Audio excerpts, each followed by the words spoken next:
세대 교체를 진행하며 세르비아 출신 대한 조르제비치 임시감독 체제로 동아시안컵에 나섰던 중국 축구 남자 대표팀은 여전히 수비에서의 불안을 보이며 1승 2패로 3위를 차지했습니다. 조르제비치 임시감독 하에서 이전과 달라지지 못한 모습을 보이자 중국에서는 정식 감독 선임에 대한 이야기가 나오고 있고, 중국 방송에서는 딥시크를 활용해 AI가 제안한 중국 대표팀의 새 사령탑 후보를 소개하고 있습니다.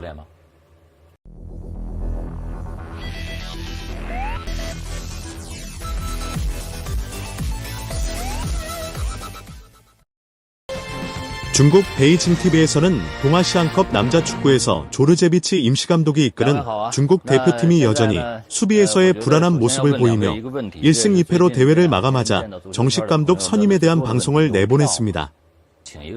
이번 방송에서 눈길을 끈 부분은 바로 중국이 자랑하는 딥시크를 활용해 중국인 감독, 아시아 감독 그리고 유럽 감독으로 나누어 향후 중국 축구 남자 대표팀을 이끌어갈 감독을 찾아본 부분입니다. AI가 제시한 조건은 명확했습니다. 총 연봉 150만 유로, 하나 22억 원을 넘지 않는 예산과 중국 축구, 나아가 아시아 축구에 대한 높은 이해도였습니다. 이러한 조건 하에 AI는 먼저 중국인 감독 후보로 2명의 중국인 감독을 추천했습니다. 첫 번째는 까오 홍보 감독입니다. 45세의 젊은 나이에 2차례나 중국 축구 국가대표팀을 지휘했었고, 최근 6번의 월드컵 아시아 지역 예선에서 가장 좋은 성적을 냈었습니다. 현재 중국 프로축구 칭다오를 이끌며 중국 슈퍼리그에서 팀의 존재감을 높였다는 평가를 받고 있습니다. 두 번째는 올해 50세의 샤오자이 감독입니다.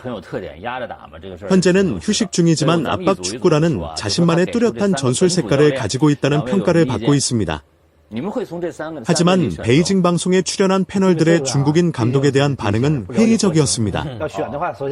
중국인 감독들이 좋은 성적을 낸 적도 있지만 중요한 경기에서 결과가 나빠지면 엄청난 여론의 압박을 받기 때문에 역량을 온전히 발휘하기 어렵다는 지적입니다.这地位社会啊，毕竟是这机器人，不了解国情。要选的话，首先你就把本土这个给去掉，得把本土就得去掉，是吧？这一前提是吧？现在本土教练输出这环境啊，他确实是没法干。其实本来正常东亚杯，其实我们很多次东亚杯都是本土教练去带的，成绩还都不错。之前呢，我们说这个包括傅博也确实带过。朱广沪也带过，高洪波也都带过，在东亚杯上都取得过挺不错的成绩。但是回来之后呢，可能大家打正式比赛的时候，一旦成绩不好，又千夫所指，给他压力了。所以说，本土教练我现在很难发挥出自己的所有的东西来，他心里他都心有不甘。每一个国产教练下课的时候都觉得这活儿干在心里头难受憋屈。所以说，我觉得建议先把本土这括弧去掉。 다음은 한국과 일본 출신, 즉 아시아권 감독들인데 딥시크는 2명의 한국인 감독을 추천했습니다. 먼저 김학범 감독은 베트남 대표팀을 이끌고 월드컵 아시아 예선전에 나서 좋은 모습을 보여줬고 전체적인 수비 강화에 일가견이 있다는 평가가 나오고 있습니다.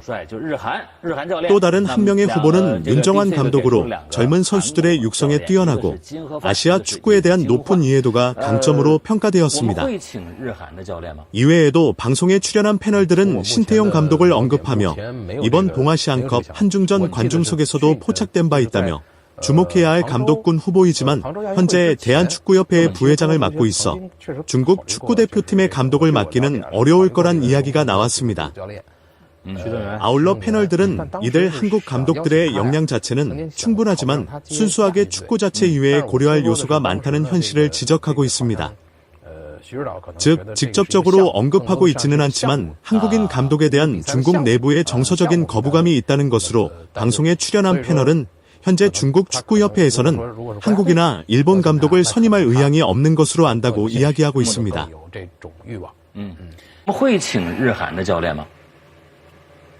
从我目前的了解，目前没有这个想法。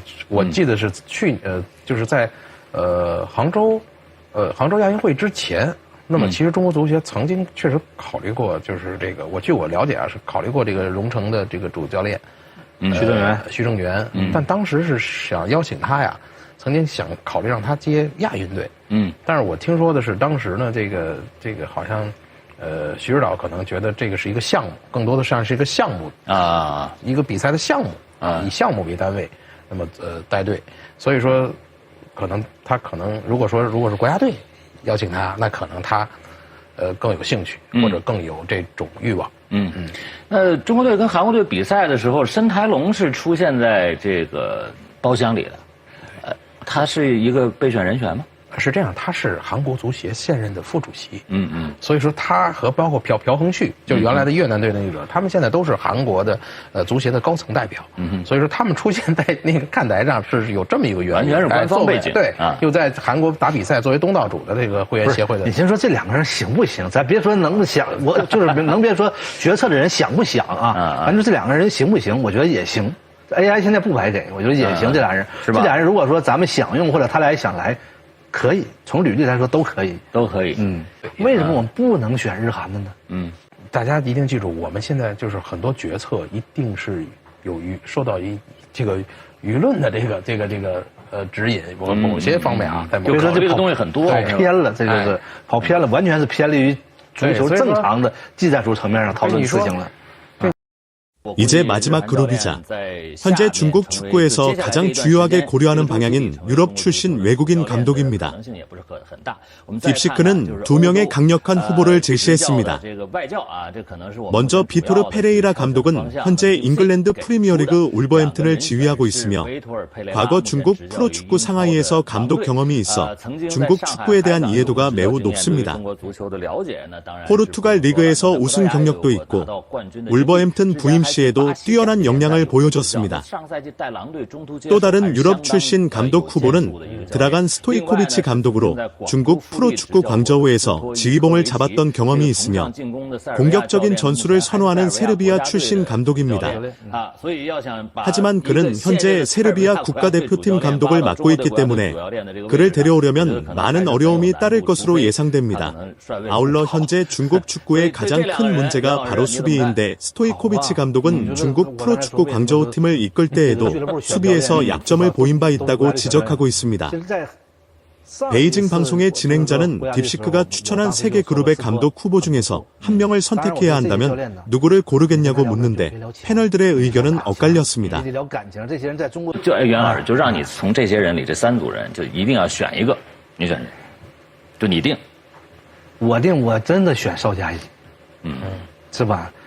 年富力强。 我想最主要的啊，在中国这个咱们一直在反复谈当前这个舆论环境下，至少对他这个可能信任声啊，或者是负面声音相对来说能小一点。这种说首先他上台之后能先混个好人缘，你只要不是说太差的情况下，大家能对他宽松一点。如果肖老师定呢？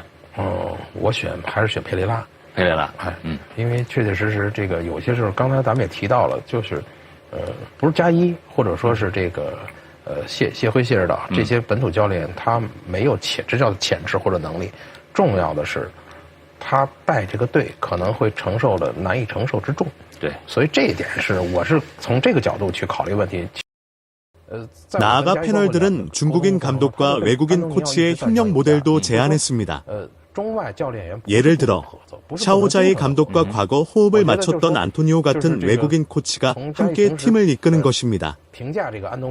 주부 역할이 명확하고 서로에게 진심으로 신뢰와 지지를 보낸다면 좋은 결과를 낼 수 있다는 의견입니다. 其实我甚至可以考虑像如果邵佳一和安东尼奥在一起携手执教，那我觉得可以，因为在我跟佳一包括沟通的过程中，他就对安东尼奥一直赞赏有加，就是说，中外教练员不是不能合作，不是不能精诚的合作。